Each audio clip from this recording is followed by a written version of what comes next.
Hi everyone, myself Dr. Arundhati H.A. here with you all to help you navigate to the subject of microbiology in various PG entrance exams. So today in this session, let us look into various high-yield images in this image advantage series. I would like to begin with those topics which we usually leave to be revised at the end. So let us begin with our very first image. So this particular image, it is a peripheral blood smear, where this peripheral blood smear is showing larva of a filarial nematode. So we have larva of a filarial nematode.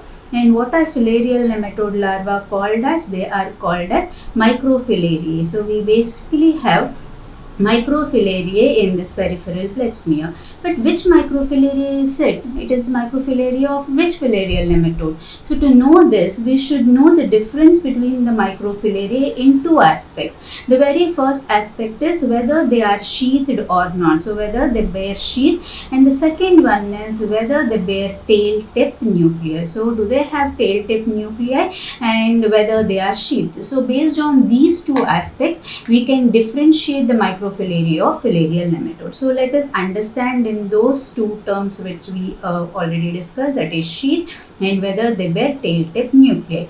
To remember the sheathed microfilariae, let us remember by the mnemonic LBW. So where L is loa loa, B is Brugia malayi, and W is Wuchereria bancrofti. So all these three, that is LBW, loa loa, Brugia malayi and Wuchereria bancrofti, they are sheathed. Then coming to the unsheathed one, so unsheathed are all the species of Mansonella. So we have all the species of Mansonella, that is Mansonella perstans, Mansonella streptocerca,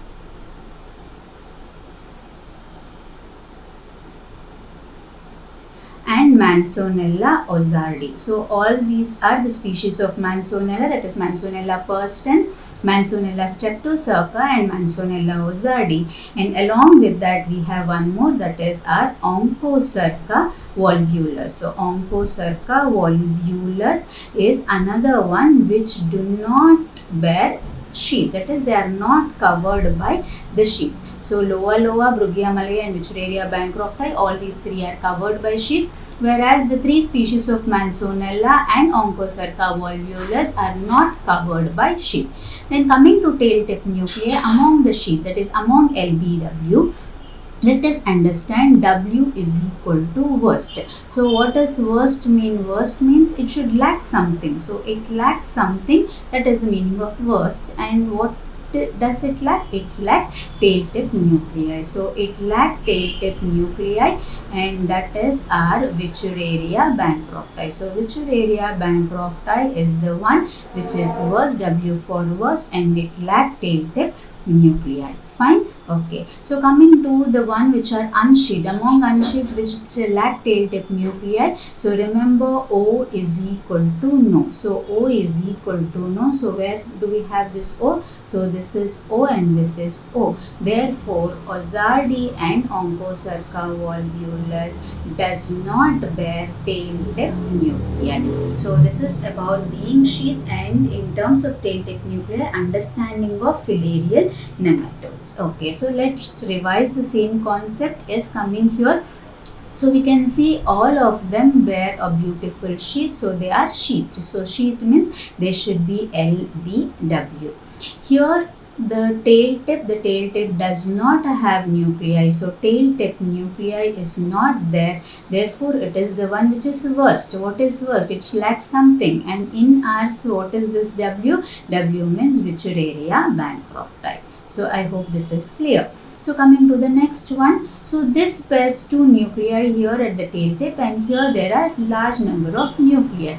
So which is B and which is W? So this is R, which is L. So this is our next question, right? So B is the second alphabet, right? So B is the second alphabet, therefore they bear two discretely placed nuclei. So B is the second alphabet, and therefore they bear two discretely placed nuclei.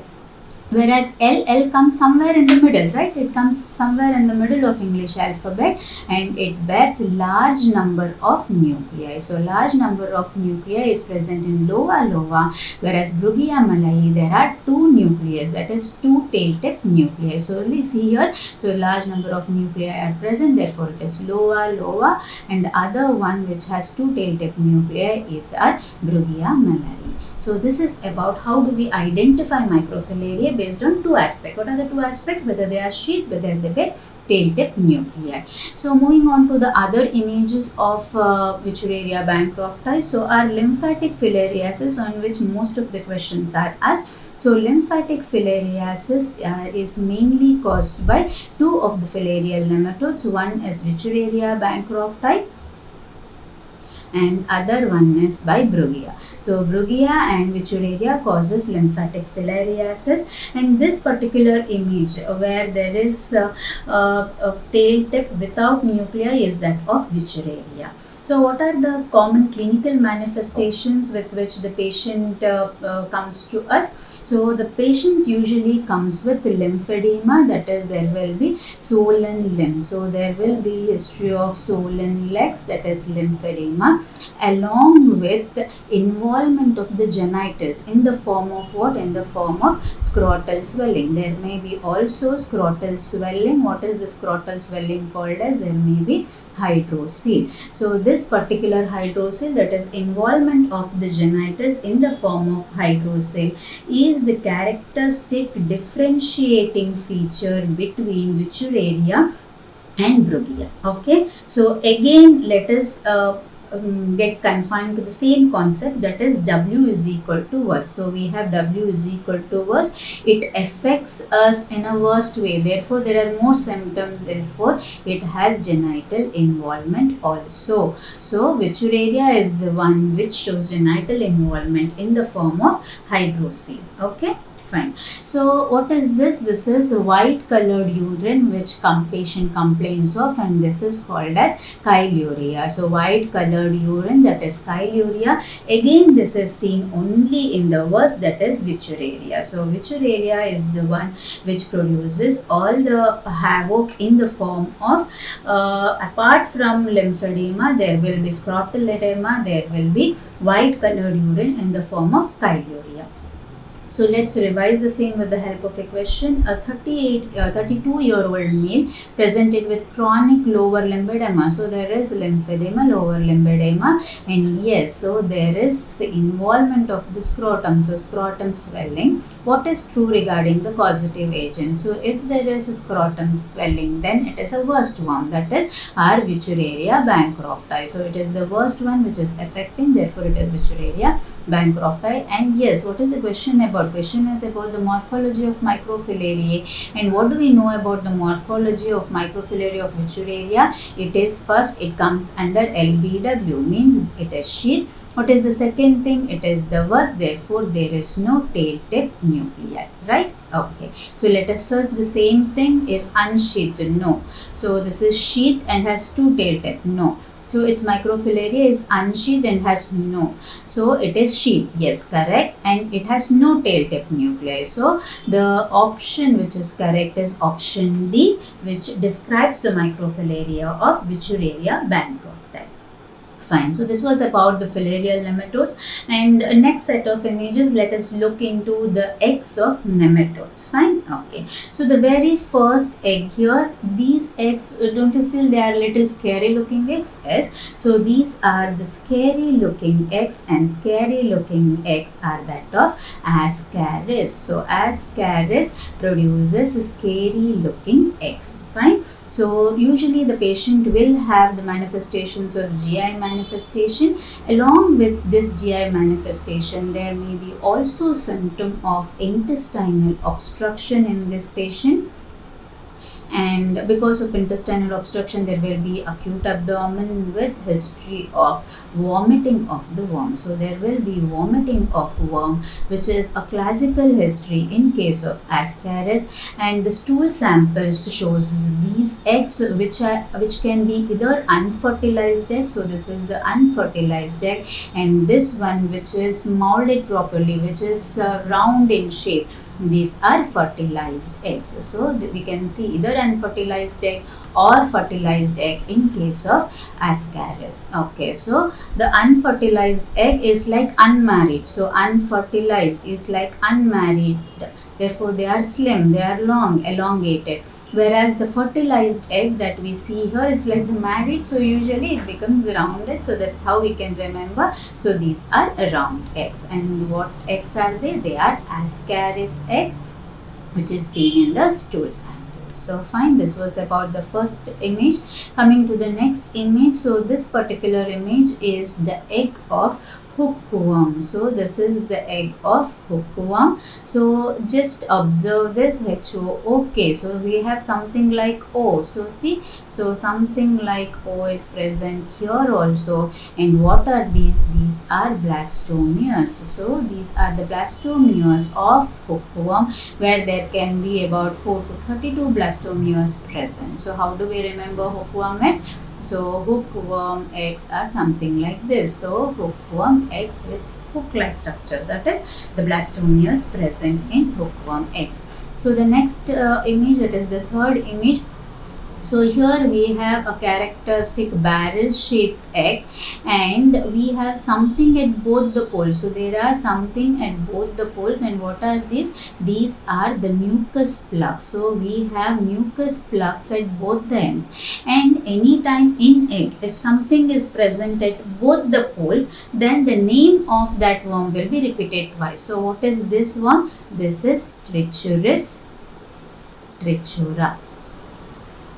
So Trichuris trichura repeated twice. So we have something at both the pole. What is this? This is mucus plug present at both the pole, and this is Trichuris trichura. So here something very important about the clinical manifestation is the patient presents with GI manifestation, mainly dysentery. So not just diarrhea. So there will be blood in stool, that is dysentery, and along with this, because of heavy worm load in the rectum, there can also be history of rectal prolapse. So something very commonly asked in terms of question, that is clinical cases, a patient will present with dysentery, and along with this the patient will also have history of rectal prolapse. What is the causative agent? And even without the picture of the egg, we can go towards the diagnosis of Trichuris trichura.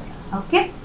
So this was about the next image. So moving on to the last image here. So here we can see an egg which is plano-convex. So we can see plano-convex egg. This plano-convex egg is that of, let us write E like this. So Enterobius vermicularis. So Enterobius vermicularis is the egg worm which produces plano-convex egg. So is that clear? So write E like this. That's how we can remember. So plano-convex eggs is present in Enterobius vermicularis. So in terms of history, let us also finish studying about how they present with.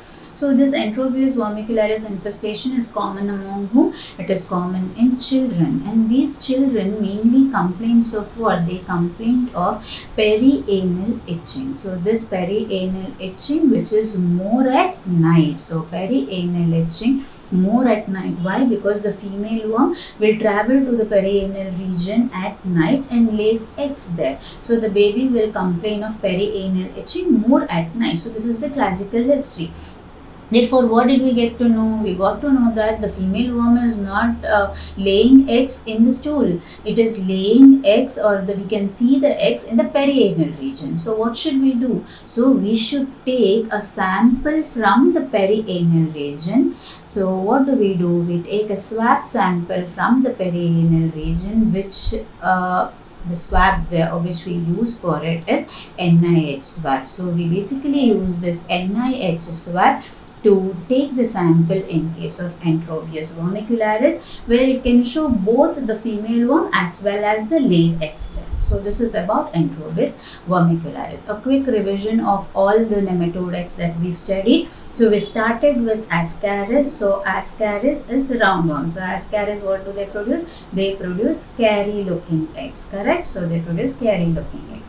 Next, what do we have? We have hookworm.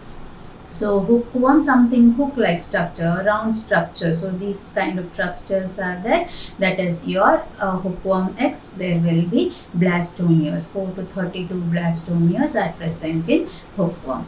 Then coming to Trichuris trichura. So Trichuris trichura, it is repeated. So something is present at both the poles. So we have barrel-shaped egg with the mucus plug at both the poles. This is about Trichuris trichura. Then moving on to the Enterobius egg.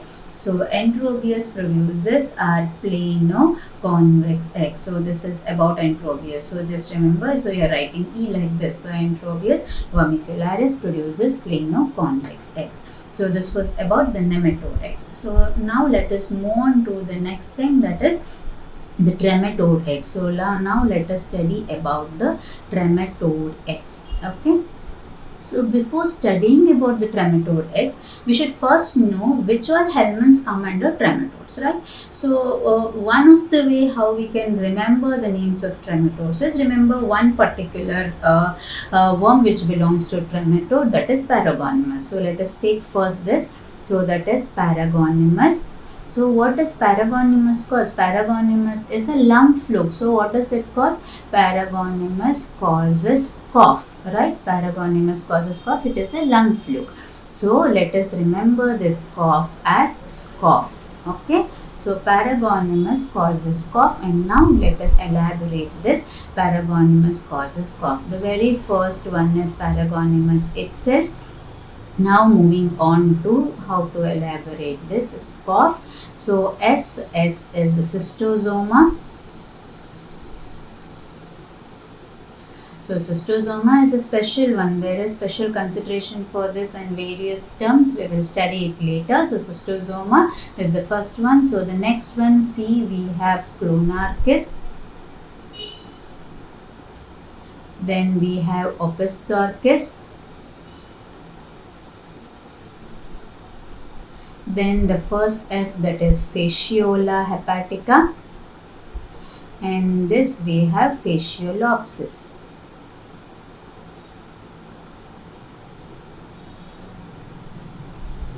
So these are the various trematode worms. So usually what happens is we forget this trematode. So just remember. So first is Paragonimus. What does Paragonimus cause? Paragonimus causes cough. Let us write it as cough. And where S is for what? S is for cystosoma, and C is for Clonarchus, and O is for Opisthorchis, F is for Fasciola hepatica, and another F is for Fasciolopsis busci. So Fasciolopsis. So these are the trematodes. So coming to the eggs of these trematodes, yes. So trematode eggs are characteristically operculated eggs. So they are characteristically operculated eggs. What do we mean by operculated eggs? Operculated means they have lid. So can you see this? So operculation means the eggs have lid like structure. That is the meaning of operculated eggs. So what all worms have operculated eggs? So all the Paragonimus, that is all the trematodes, all the trematodes have operculated egg. Along with that, we have something like S and D. So STD worms have operculated eggs. How do you remember to prevent STD? What do you want? You want some protection, and that protection is in the form of the lid, right? Okay. So what does S stands for? S stands for Spirometra. T, all trematode eggs. D, Diphyllobothrium. Where this one and this one are cystodes, not trematodes. Did we learn them now when we broke down this paragonimus causes cough? Did we learn them? No. So they are cystodes. Whereas other things which I named were trematodes. Here the twist is this STD, in this STD, trematodes except, so we have one exception, except what? Cystosoma. So except cystosoma, eggs all are operculated. Is that clear? So operculated eggs are STD eggs, that is Spirometra, all trematodes except cystosoma. S for special, so they are not operculated, and the other one is Diphyllobothrium eggs. So these are the operculated eggs. So if you see this, so there is operculum, that is lid-like structure, which is true for all, but this image is little different from the first image. So when we compare this and the other one, so this is little different from the second image, where the second image along with the operculum, just observe this is the lid, right? Just adjacent to lid you have other structure, and this structure laterally present to the lid is called as shoulders. So shoulders are present in two nematode which end in, I'll tell you, clonorchis and Opisthorchis. So this which ends with CHIS, S, then it gives to SH, that is shoulders. So shoulders are present with two trematodes which are ending with CHIS, which gives rise to SH. Fine. This is about the trematodes and the eggs of trematodes. So next, let us cover the special ones, the trematode which are special. Which were the special trematodes? The special trematodes were cystosoma, right? So let us now look into cystosoma. What are the various points of speciality of cystosoma? So one is cystosoma have spines instead of operculum. So they have spines. Okay. So these structures are called as spines. Based on the location of the spine, we can identify the species of cystosoma. Fine. Okay. So this particular cystosoma, that is cystosoma hematobium, has terminal spine. So cystosoma hematobium has terminal spine. So this is the egg and this is the terminal spine which is present in hematobium. Okay. Next, the next species is cystosoma mansoni.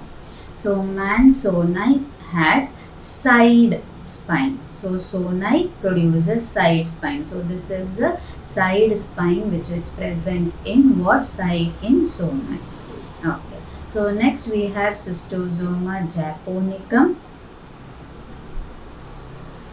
Japonicum, instead of spine we have a knob. So we have japonicum which produces knob. Okay. So we can also write japonicum as KUM, and that produces knob and not the spine. Is that clear? Okay. So cystosoma hematobium, so T for terminal spine. Then cystosoma soni, soni produces side spine. Cystosoma japonicum, CUM, you can write it as KUM, which produces knob-like structures. All of this results in granulomatous infestation, where there will be granuloma formed in the organ that is affected. Okay, so this was about cystosoma and all other trematodes. Next, let us move on to the cystodex. We finished what all? We finished filarial nematodes. We finished the nematodes as such. We finished the trematodes, and lastly, let us now learn cystodes. So cystodes. So how do we remember what all elements come under cystodes? Let us take the alternate letter in this cystode. So this is the name, right? This is the spelling. So let us take the alternate letters. So E. E stands for Echinococcus. Okay. Let us leave S. Alternate letters. T. T stands for Taenia. It can be both, that is Taenia solium as well as Taenia saginata. Leave O because we are taking alternate. So D. D stands for Diphyllobothrium. So we already studied about it, Diphyllobothrium. Next, let us leave ES, S for Spirometra. Yes, how do we remember cystodes? Usually we forget it, right? So how do we remember cystodes? So cystodes, let us take the alternate letters in the spelling cystodes. Let us leave the first one starting with the second one. E for Echinococcus, T for Tinea, D for Diphyllobothrium, S for Spirometra, plus, or I'll write here, plus H. H for Hymenolipus. Hymenolipus. So this is about the cystodes. So let us leave the last two, D and S. Why we are not considering to study the X of D and S? We already studied about D and S under STD. What X does STD worms produce? STD worms are not the one which produces STD. STD worms are the mnemonic to remember operculated eggs, right? So in STD, S was Spirometra, so we are not studying that. D for Diphyllobothrium, so we are not studying that. So except those, all other cystodes will produce egg which has hexacanth embryo. So see here, so the hexacanth means there are 3 pairs of hooklets. So you have an embryo, so where the embryo will have 3 pairs of hooklet. This is called as hexacanth embryo.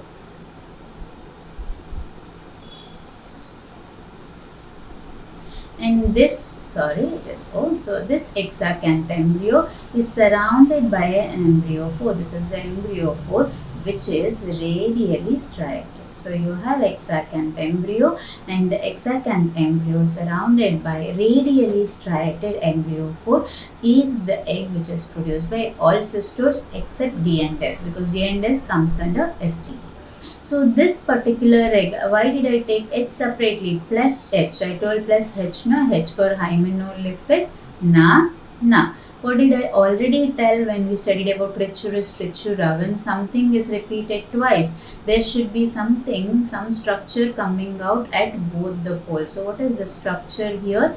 We have polar filaments coming from both the poles in H nana, Hymenolipus nana, dwarf tapeworm. So here the characteristic feature of the egg is there are polar filaments coming out of both the poles. The embryo remains the same like that of the other cystodes. Okay, so H nana, as name repeats, we have polar filaments at both the poles coming out. So this was about the cystode eggs.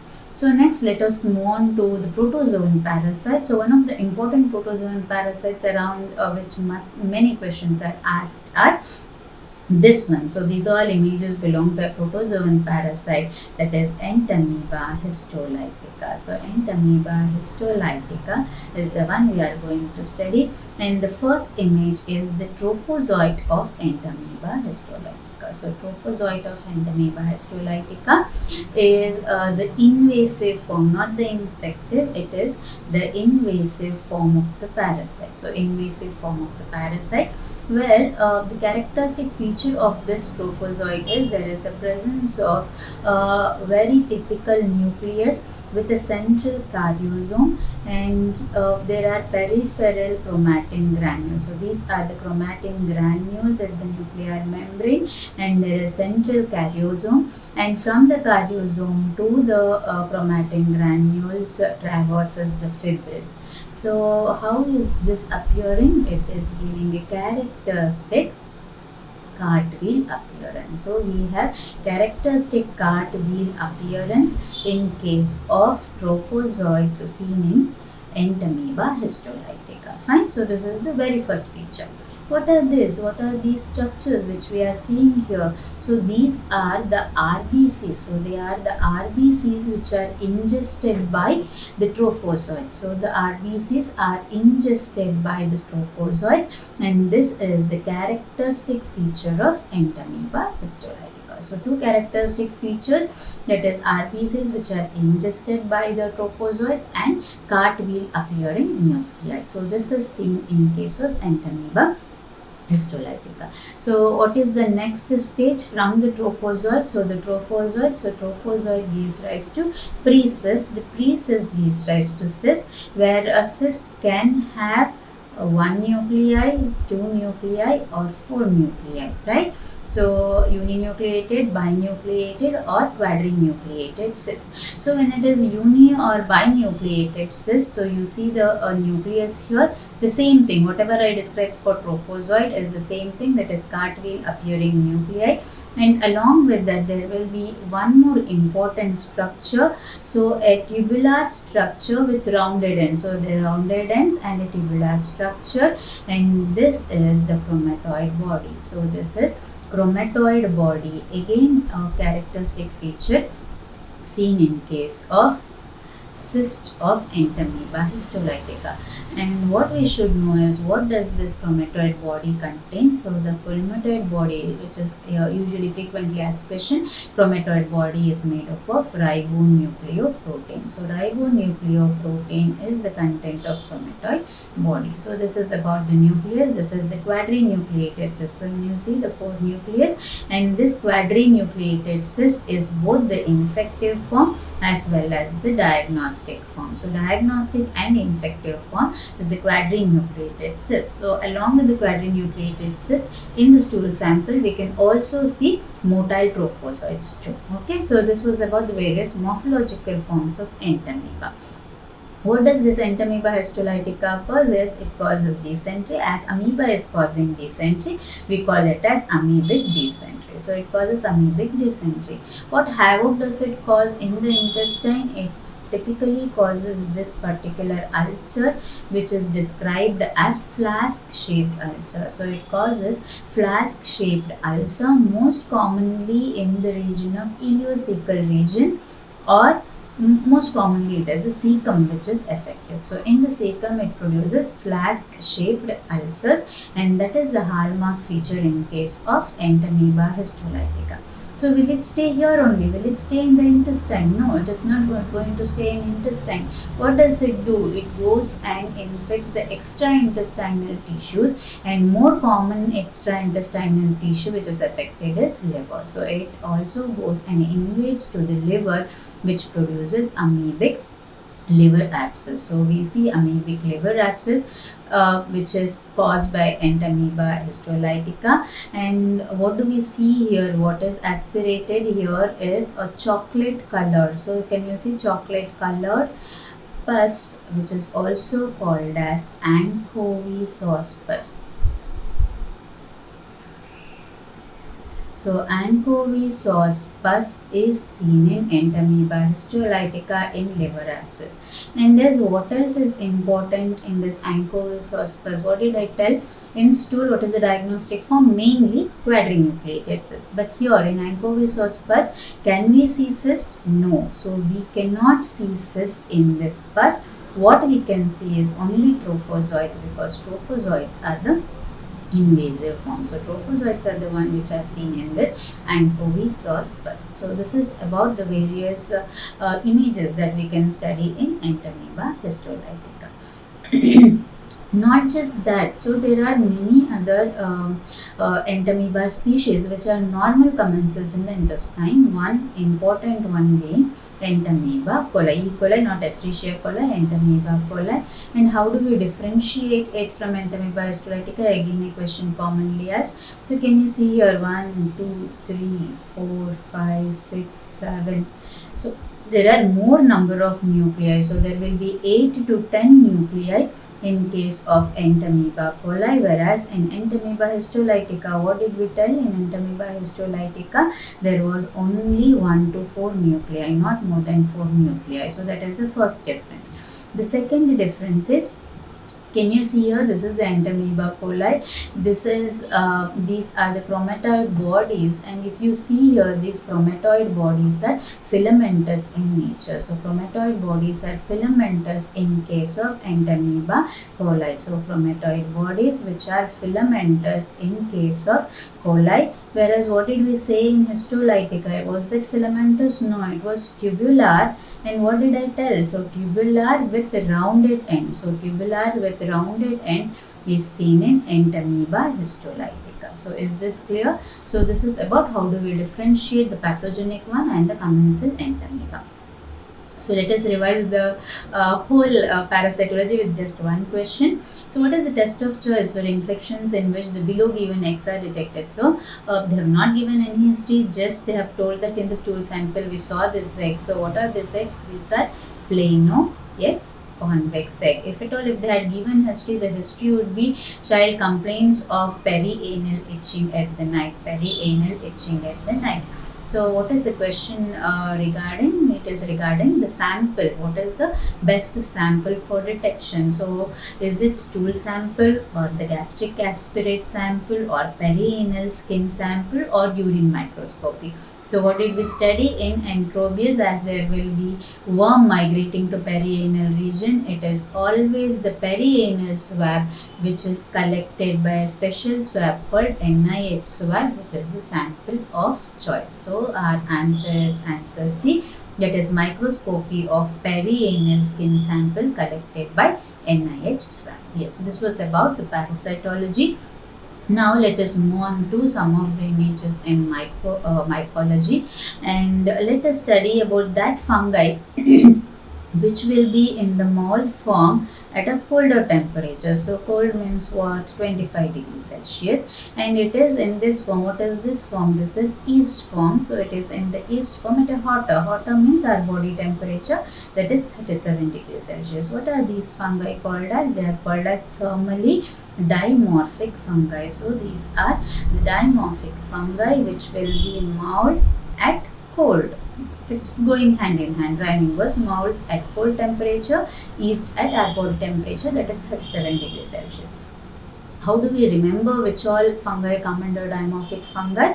Yes, we can remember by this mnemonic. Heat particularly changes body shape with time. So what is heat making? Heat is causing change in the shape, right? So heat particularly changes body shape with time. With time it changes the body shape. Okay. So what are the various fungi? H. So let us write H. H is for histoplasma. So histoplasma capsulatum. Next, particularly P. P is Paracoccidioides. Next we have C. C is Coccidioides. Next we have B, that is B is Blastomyces. Next we have S, that is Porothrix, Porothrix and lastly we have TT is Telleromyces, which was previously called as penicillium. So Telleromyces. So these are our dimorphic fungi, and the first row here, that is H to B, are the dimorphic fungi which produces systemic mycosis. The meaning of systemic mycosis is usually we get it by the respiratory route, the spores we inhale, and primarily it causes pulmonary manifestations, then disseminate, causing systemic manifestations. This is how a systemic mycosis presents to us. Right? So histoplasma, Paracoccidioides, Coccidioides, Blastomyces, all these are agents of systemic mycosis. Fine. So let us move on to the images one after the other. So this particular image, so here what we are seeing is, so here, sorry. So here we are seeing a macroconidia which is described as tuberculate macroconidia. So what are we seeing here is called as tuberculate macroconidia, which is a feature of histoplasma. So histoplasma, not just the macroconidia morphology, even the clinical feature is considered as tuberculosis-like. So tuberculosis-like manifestation is seen in histoplasma capsulatum. So this histoplasma, it is also called as Darling's disease or Ohio Valley fever or Ohio Valley disease, where it basically manifests same like that of tuberculosis. And how do we remember what mold form it produces? It produces a mold form in which we have tuberculate macroconidia. and this is the yeast form, that is in the tissue samples we see yeast form, right? So in this tissue sample the yeast forms are intracellular. So this is the hallmark feature of histoplasma. How do we cellular? So how do we remember it? Histoplasma hides in macrophages. So histoplasma hides in macrophages, that is how we remember it, hides. So these are intracellular oval budding yeast cells. So intracellular oval budding yeast cells are the yeast form of histoplasma capsulatum. So the next one, so the next images, these are the images of paracoccidioides. So paracoccidioides. So this particular coccidioides, paracoccidioides, is also called as the one which produces South American blastomycosis. I usually tell my students to always remember that P goes along with S commonly in most of the things. So P.S. I Love You is a very famous movie. That's how you remember it. P goes with S. So paracoccidioides is also called as South American blastomycosis. Okay, fine. So this paracoccidioides, what does it produce? So it produces a characteristic pilot wheel, also called as mariner's wheel, appearing yeast form. So this is the yeast form of paracoccidioides that we see, and the paracoccidioides basically produces this particular yeast form, where this yeast form is, this is the mother cell giving rise to the daughter cells. Okay, so the yeast form which is considered as P for P. P for P what? Pilot wheel appearance, also called as mariner's wheel appearance. And this is so cute, right? So this is, what is this? What is the shape? Telling you about it as the Mickey Mouse shape. So this is the Mickey Mouse shape. Sometimes the division is such that it produces Mickey Mouse yeast form. Okay, so paracoccidioides, P for P, that is pilot wheel. Also sometimes Mickey Mouse appearing yeast form is seen in paracoccidioides, and it is also called as South American blastomycosis. Okay, so the next one, yes, particularly changes is, this is the coccidioides. So coccidioides, the mold form, so it mainly produces arthroconidea. So these are the arthroconedias which are seen in the mold form. But what is most characteristic feature is this. These are the spherules which are seen in case of the yeast form. We do not see the yeast form. So whatever we see in the samples are spherules. So what are these? These are spherules.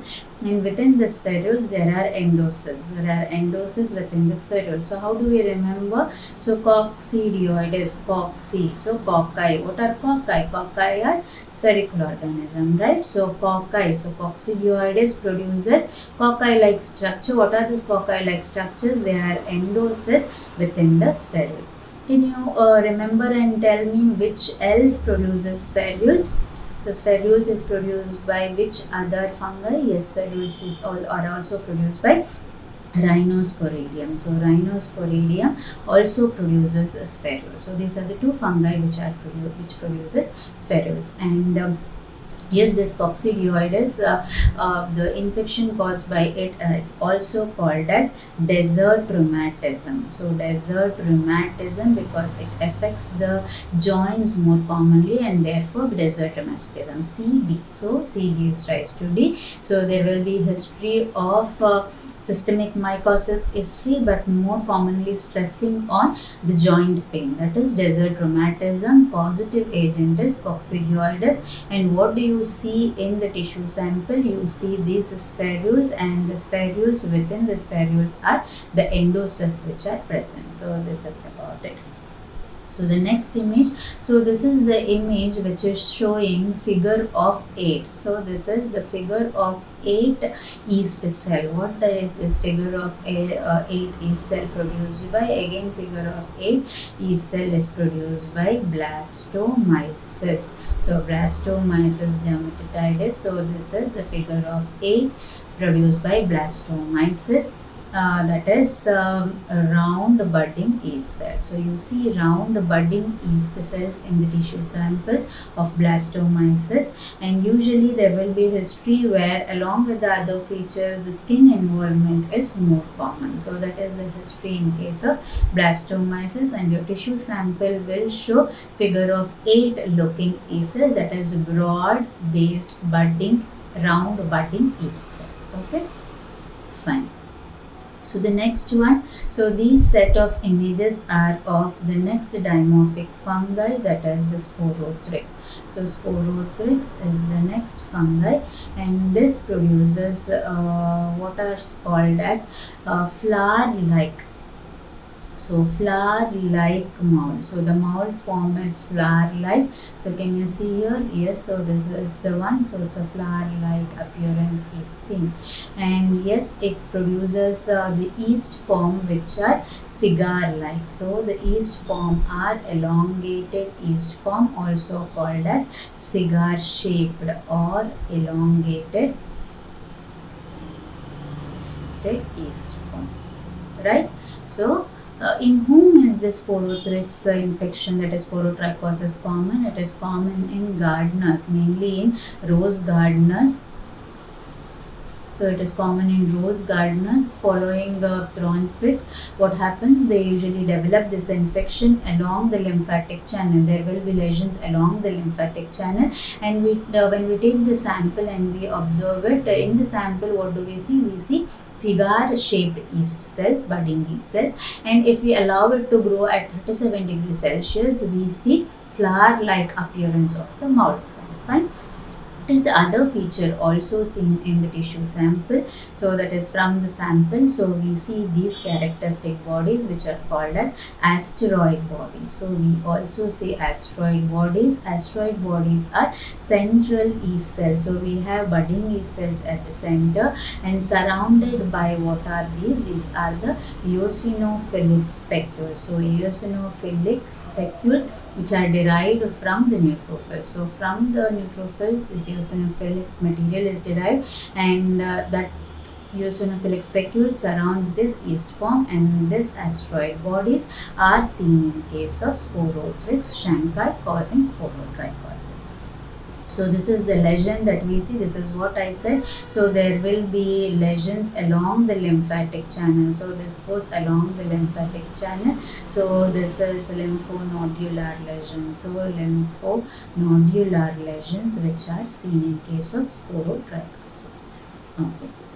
So moving on to the next fungi, so the last one with the time, T is Talaromyces. So Talaromyces, which was called as Penicillium before. So this Talaromyces produces the mold form which gives brush-like appearance. The mold form gives brush-like appearance. And the yeast form, the thing which is most important in yeast form is they are oval yeast cell, but they do not divide by budding. Instead of budding, they form transverse septum. So we see oval yeast cells with the transverse septum, and this is the characteristic feature of yeast cells of Talaromyces. Not just this, what is most important is when we grow it on the culture media, they produce red colored pigment. So red pigment is produced in case of Talaromyces. So which all fungus produces red pigment? One is the one that we are studying, that is Talaromyces.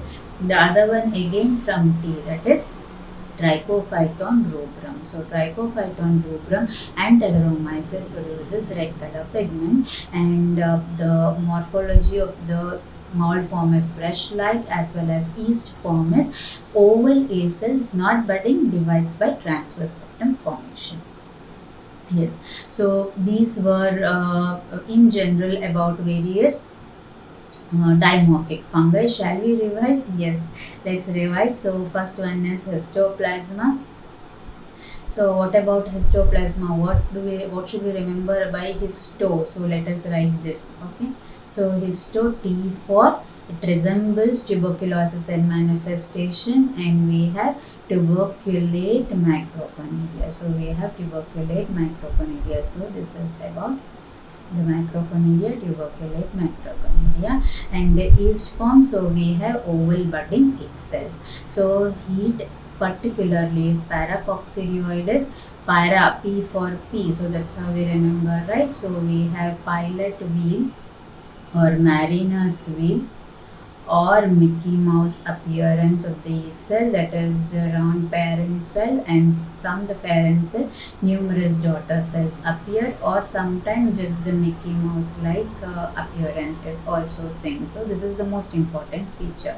And P goes with S, it is also called as South American blastomycosis. Then coccidioides particularly changes coccidioides. So what is it? Cocci-like. Cocci-like means what should we know? It produces spherules. So what does this spherules contain? So there are spherules. Within the spherules there are endosses, that is the feature. And C is equal to D. So C followed by D, that is desert rheumatism, right? Okay. Heat particularly changes body. So B for blastomyces. So this B, isn't it looking like figure of 8? Yes. So it also produces figure of 8, that is round budding yeast cell. So round budding yeast cell. And yes, I forgot to tell you, blastomyces, the infection called as North American blastomycosis. So this is North American blastomycosis. Okay, fine. So changes body shape. Shape is porothrix. So what does this porothrix produces? It produces a cigar-shaped yeast cell and flower-like pattern that is seen in the mold form, and it also produces asteroid bodies. And in whom is it common? It is common in gardeners. So how usually you remember is a rose gardener went to pluck flower with cigar in his hand, and he also saw a star. How nice, right? Yes, that is about sporothrix. And the last one is Talaromyces. So Talaromyces, what are the characteristic feature? So yes, so here there is cigar shape, and yes, this is the flower shape. Okay, fine. So Talaromyces, what does it produce? It produces brush-like. So you have brush-like morphology in case of the mold form, and the yeast form. What do we see? We have oval cells but with septum. So they divide by septum in case of Talaromyces. Okay, so this was about all the dimorphic fungi. So next let us move on to one yeast-like fungi. So this yeast-like fungi, which commonly causes cutaneous mucocutaneous lesion, and yeast-like means it appears as both yeast. So these are the budding yeast cell, and these are the pseudohyphae which are seen, and this is nothing but Candida. And the important species of Candida is albicans, the most pathogenic species. Okay, so this is the very first image, which is a KOH mount image. So this particular image shows us budding yeast cells with the pseudohyphae which is seen. And yes, this is one fungi which we usually comment in gram stain. So all the fungi we don't comment in gram stain. There are few which we comment in gram stain, and these are gram positive yeast cells with pseudohyphae. This is how we describe gram stain. Okay. So what will be the manifestation in Candida? As I already said, it can be mucocutaneous, it can be cutaneous, and commonly asked question in terms of history is about vaginitis, where the patient comes with complaints of curdy white discharge. See, so many C's in Candida. So Candida patient comes with curdy white vaginal discharge, and what confuses the students is they give the history of gram positive organism being seen. So gram positive budding yeast cell. So this is one yeast which we also comment in terms of gram stain. Okay, fine. So what is this? This is the next image. So these are the round structures, the spherical spores, and these are called as chlamydospores. So chlamydospores are produced by candida, and this chlamydospore production can be pronounced, means it can be increased by growing on a media called as cornmeal agar. So we use cornmeal agar to pronounce the production of these special structures. These are the spherical structures which are called as chlamydospores. Okay, fine.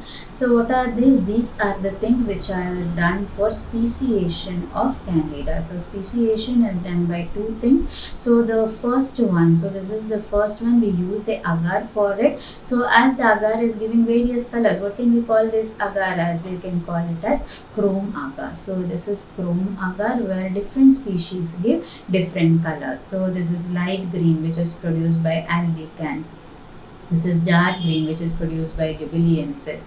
So this is based on color we identify, that is chrome agar. So this is the other image where there is production of germ tube like structure from the yeast cell, and this test is called as germ tube test. So germ tube test is the one which also helps us to speciate, and this test is positive in Candida albicans. So it is positive in Candida albicans. Not just albicans, it is also present in Candida dubiliensis. So Candida dubiliensis also produces positive germ tube test. So how do we differentiate albicans? If both give positive, albicans and dubiliensis, so how do we differentiate these two? So one thing is, it is the appearance on chrome agar. So chrome agar, D for D. So D is equal to D, that is dark green color in chrome agar with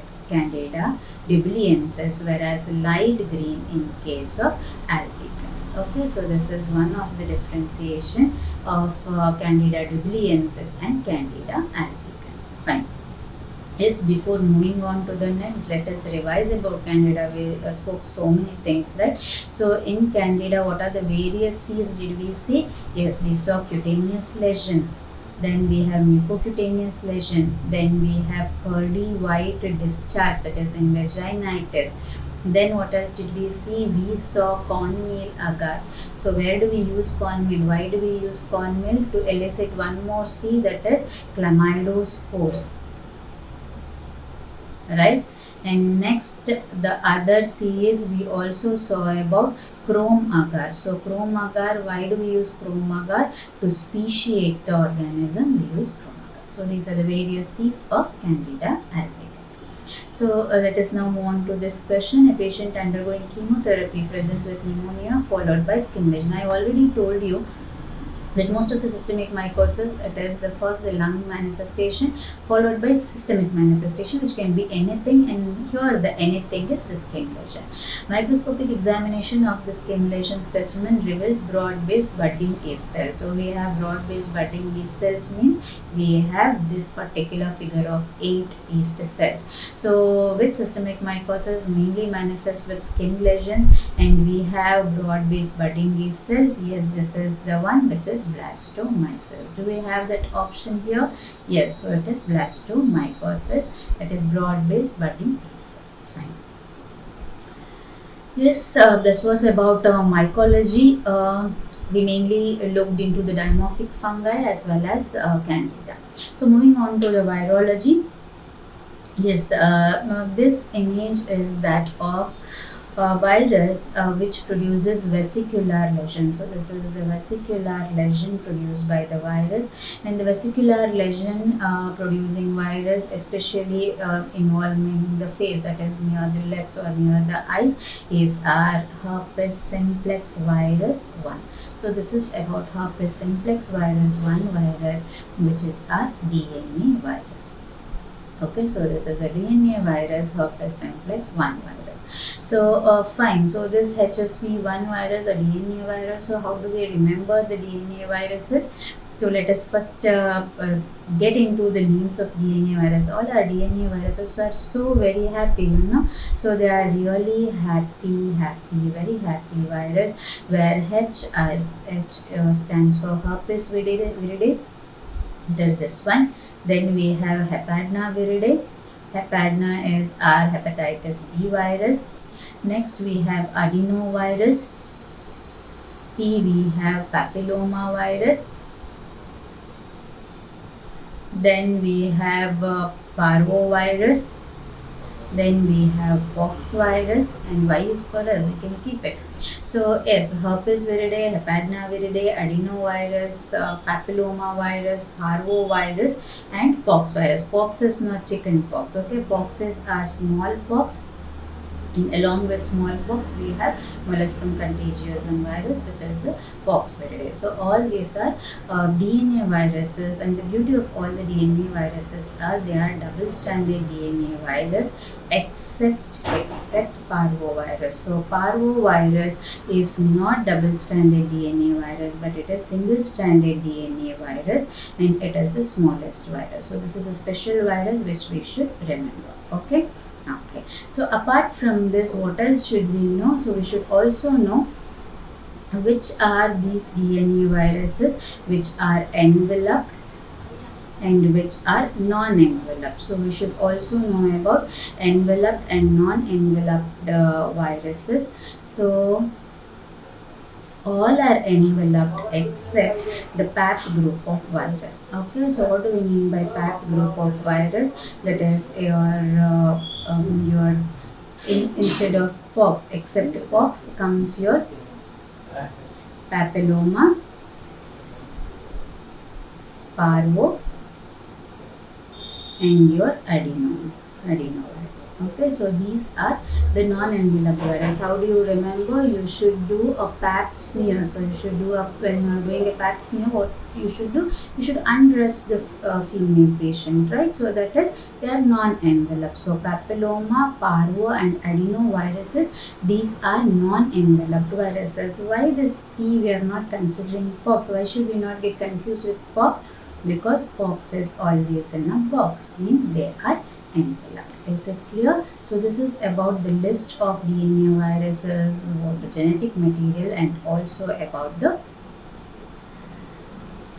whether they are enveloped or non-enveloped. Okay, so the next thing, let us move on to these set of images. So the image here, this is the vesicular rash around the lips. The similar lesions can be seen elsewhere also. Most commonly lesions above the waist. So lesions above the waist is produced by HSV1. So HSV1 produces lesions above the waist, and below the waist lesions are produced by HSV2. HSV2 produces genital lesions, and also this is the one commonly causing congenital infection. So this is the one causing congenital infection. So what are these? Obviously, when there are lesions, we do take the sample from the lesion. So from the base of the lesion, we prepare a smear. So we prepare smear usually from the base of the lesion, and this smear which is prepared from the base of the lesion is called as Zancks smear. So Zancks smear, where do? We do in herpes simplex virus and also in varicella zoster virus, and this is what we see, and these are called as Zancks cells. So whenever we speak about Zancks smear or Zancks cells, we should remember about herpes viridae. Most commonly it is HSV or VZV. So the Zancks cells are multinucleated. Can you see here? These are multinucleated cells where the cells has enlarged and ballooned out. So it is enlarged cells, ballooned out cells, and it has multi-nucleus. Many nucleus are present in this particular multinucleated cell. So this is about HSV, which produces vesicular lesion, Zancks smear showing Zancks cells. And what is this image? So this is a case where the eczema of the patient is exaggerated with additional herpes simplex virus infection. So that is eczema being exaggerated. This is called as eczema herpeticum. So eczema herpeticum is a condition where when herpes simplex infection happens in a patient with eczema. Why did I include this as an important question is, in these cases we should avoid steroids. Usually eczema is still treated with steroids. Here you should avoid steroids, but instead of steroids we should use a specific therapy against the virus, that is acyclovir. So you should go for acyclovir therapy for this patients. Okay, so this is about herpes simplex virus. So this set of images is of what is called as VZV. What is VZV? VZV is varicella zoster virus. What does this varicella zoster virus produces? This varicella zoster virus produces chicken pox. That is the primary infection and reactivation of chicken pox, which is called as shingles. So shingles and chicken pox is caused by VZV. Chicken pox is not the name of the virus. So chicken pox is the primary infection caused by the virus VZV. Okay. So chicken pox, here there will be lesions like this. These are the fluid filled lesion, but apart from this, what is most important is all stages of lesions will be seen. So see, you can see the macules, you can see the papules, you can see the vesicles, and you can also see the healed lesions. So at a time you can see all type of the lesions in this chicken pox, and here the characteristic history will be centripetal lesions. So centripetal lesions mean the lesions begins on the face or the trunk and then it spreads throughout the body. So centripetal lesion with at a time you can see all the types of the skin lesions and whole body is involved. This is the characteristic feature in primary infection, that is chicken pox. What happens? It undergoes latency. So it undergoes latency and reactivation produces this. This is a case of shingles where if you see there are lesion which is segmental. So it is not throughout, so it is basically segmental with dermatomal involvement. So particular nerve root involvement, that is called as dermatomal involvement of the lesion, that is called as shingles or zoster, also called as zoster. It is not present throughout the body, there will be dermatomal involvement. Again, the same thing is done, you do Zank smear and you see Zank cells in the Zank smear. So this is about VZV, that is herpes zoster virus infection. Fine. So this is a congenital varicella syndrome. So congenital varicella syndrome, which happens in the neonate, and this congenital varicella syndrome is characterized by the triad of cicatricial skin lesion. Cicatricial skin lesion means there is scarring lesion. So cicatricial skin lesion will be seen. Then, yes, can you identify here? So the limb is short, so there will be hypoplasia. So limb hypoplasia of the limb will be seen. And you cannot see in this image that there will be microcephaly. So there is microcephaly, cicatricial skin lesion, hypoplasia, microcephaly. So when as soon as you see this image where there will be scarring lesion with hypoplasia, it is nothing but the congenital infection of VZV, that is varicella, congenital varicella syndrome. Okay, so this is about the VZV infection. Yes, the next one, so this particular image, so this is the one which we will be dealing with is CMV, that is cytomegalovirus infection. In the cytomegalovirus infection, what does it cause? It causes mononucleosis like symptom. So mononucleosis like. Okay, so mononucleosis like, whereas infectious mononucleosis is caused by whom? It is caused by EBV.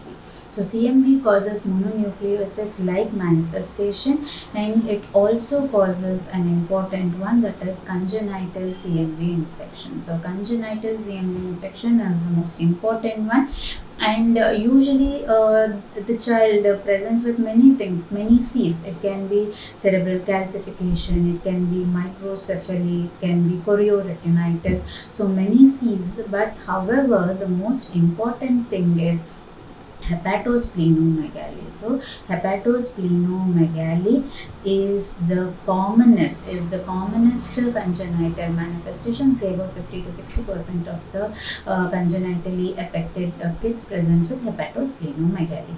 And in these patients, if we take the urine sample, what is the sample we are taking? If we take the urine sample, we will see these characteristic inclusion bodies, that is Owl's eye inclusion bodies. Owl's eye inclusion bodies will be seen in this urine sample. What are these Owl's eye inclusion bodies? So this is the nucleus, right? So what is present within the nucleus? There is intranuclear inclusion body. So this is the intranuclear inclusion body that is separated from the nuclear membrane by a space. Apart from that, even the cytoplasm, so here the cytoplasm also has inclusion body. So you have intranuclear plus intracytoplasmic inclusion bodies, which is seen in CMV infection. This is the most common or most important thing.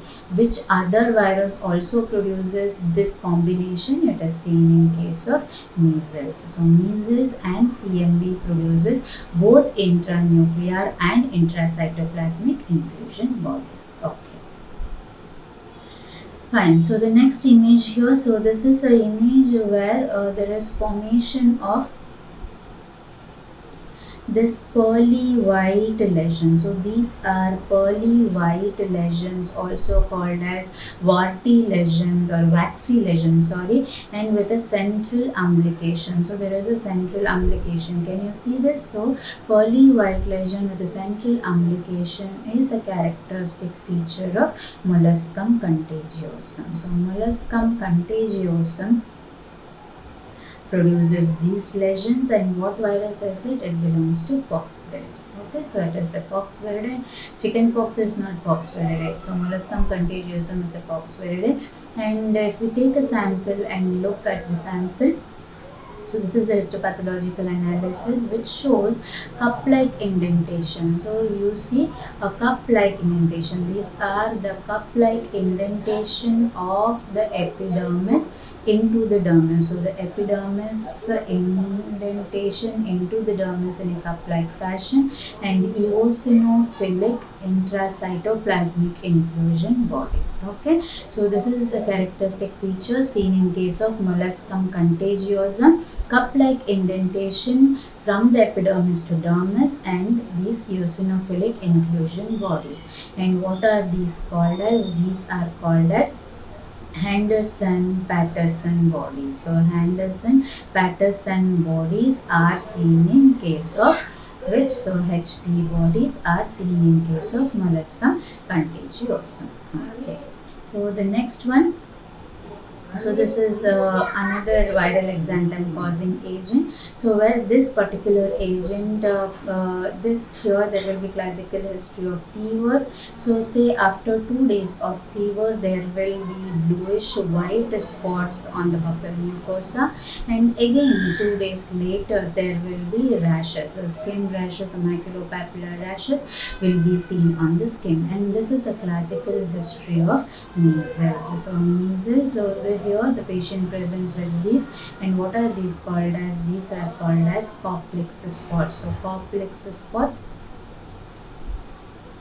and yes, this is a skin lesion where usually it starts behind the ear, the face, and then it goes to the extremities, and these are the cells which are seen in the cell line. So the diagnosis is mainly done by what? Diagnosis is made by antigen detection in the nasopharyngeal swab, but these cells are seen in the infected cell lines, monkey kidney cell line or human kidney cell line. We see these cells where I already told you they produce both intranuclear and intracytoplasmic inclusion bodies. See, there are multiple nucleus here, and within the nucleus there are intranuclear inclusion bodies, and these are intracytoplasmic hyaline like inclusions. These are intracytoplasmic inclusion body. So this is seen in case of measles infection, both intranuclear and cytoplasmic like that of CMV. Okay. Yes, let's revise. So the below given congenital infection is caused by, what are we seeing here? We are seeing a scarring lesion. We see that the length of the limb is less, and yes, this is a feature of what? It is a feature of VZV. We know that. Varicella zoster virus. Do we have that option here? No, this is not there. So it is in terms of HHV, means human herpes virus. So what should we also know? We should know the classification of human herpes virus. So human herpes virus 1 and 2. So these are also called as HSV 1 and 2 respectively. Fine? Okay. So HHV 3. So 3 is a chickenpox causing virus. What is chickenpox causing virus? That is VZV. Okay. So how do we remember that? C. Is C the third alphabet? Yes. So chickenpox causing virus is 3. Fine. The next one which is important is HHV4. HHV4 is your EBV. So EBV, Epstein-Barr virus, is HHV4. How can we remember this? Can you write E like this? Yes. So write E, small e, and make it 4. So HHV4 is EBV. So next HHV5. So HHV5 is cytomegalovirus, which we saw. So cytomegalovirus. We have 5 and here we have cy. So it is kind of rhyming. So 5 cy. Okay. So 1 and 2 is HSV 1 and 2. 3 is chickenpox causing virus, that is VZV. Next we have 4. 4 is the EBV. So we are writing this way. And yes, 5 is cy, that is cytomegalovirus. So what is the answer here? Yes, this is the correct option. So this was about virology. Let us move on to the bacteriology part. So this particular image where we are seeing a spirally coiled very thin organism, and this spirally coiled very thin organism, this particular image is that of a dark field microscope showing a spirochete. So dark field microscopes for showing a spirochete. As they are thin, what can also be done is you can go for silver impregnation method also. So you can go for silver impregnation method, and here they take up this brown or blackish brown color in the silver impregnation method. Okay. So what spirochete is this? This we will understand with the history. So a spirochete which produces primary lesion in the form of painless genital ulcer. Then you have secondary lesions. These are the lesions involving palms and soles, and again the lesions involving the mucosa. So there are erosions of the mucosa and the lesions involving palms and soles, that is the secondary lesion, and tertiary involvement of CNS or the CVS, and this is a classical case of syphilis. And syphilis is caused by whom? It is caused by Treponema pallidum. So Treponema pallidum is a spirochete causing syphilis. And yes, what do we do in this syphilis? We take we take a sample from the skin lesion and we go for dark ground microscope, and whenever there are skin lesions, active skin lesions, the test of choice is dark ground microscopy to visualize the organism. Whereas what are the other serological tests that we do for syphilis?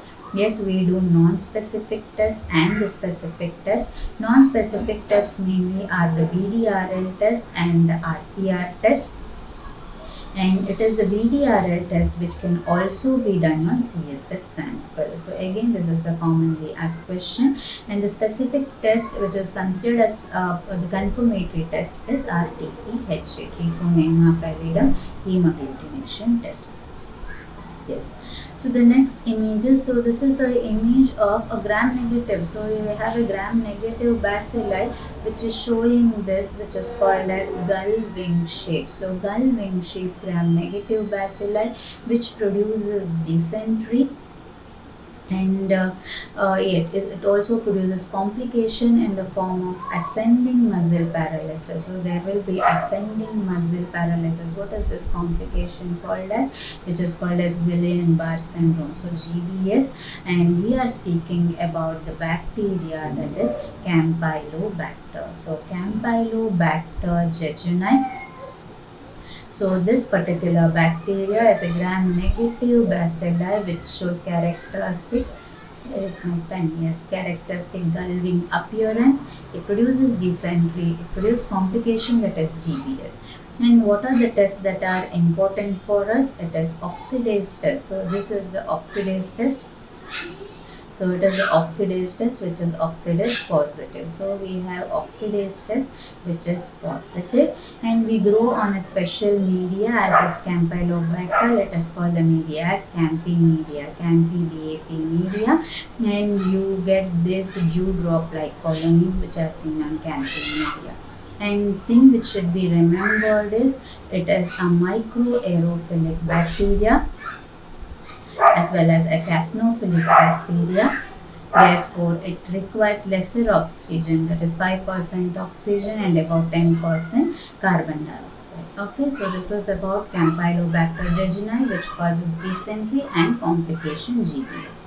So this is the next JNB which doesn't cause dysentery. This is the one which causes diarrhea. That too, there will be history of rice watery diarrhea. So the classical history of rice watery diarrhea. Then we directly jump into the diagnosis of Vibrio cholerae.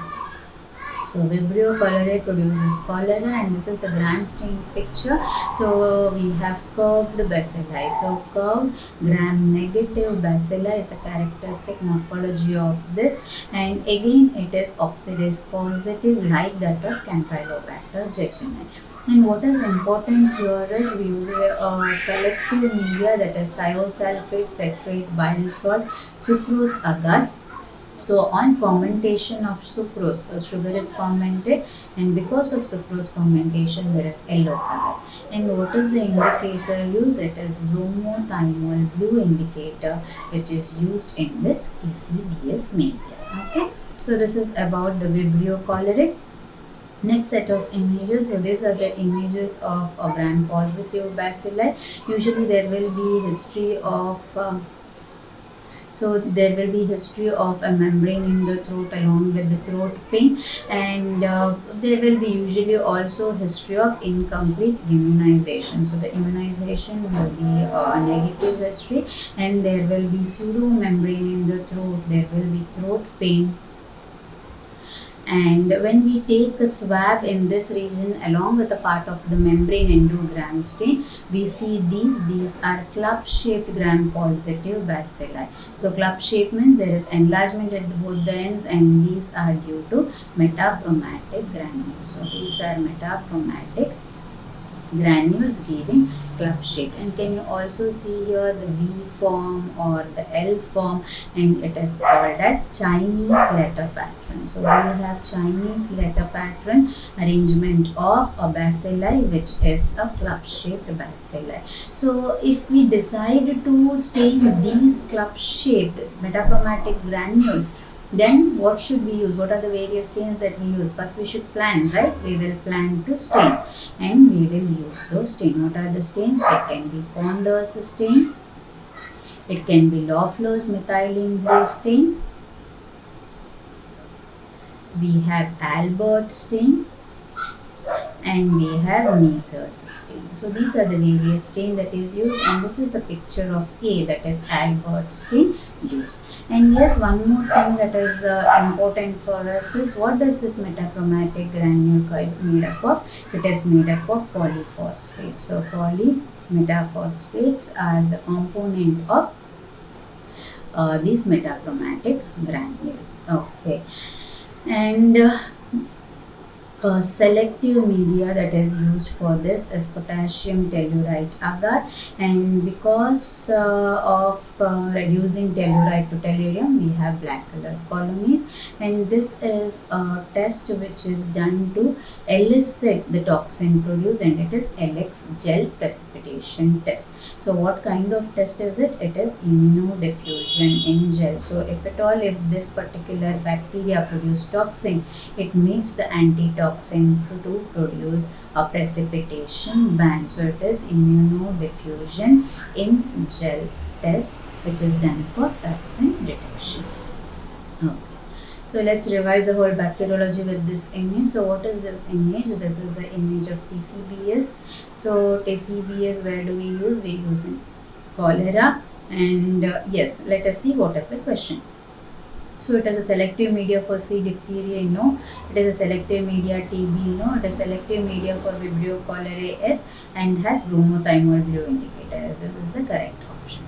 So this was about the bacteriology questions, and yes, I have tried to cover as many important images as possible, and hoping to see you again. Thank you.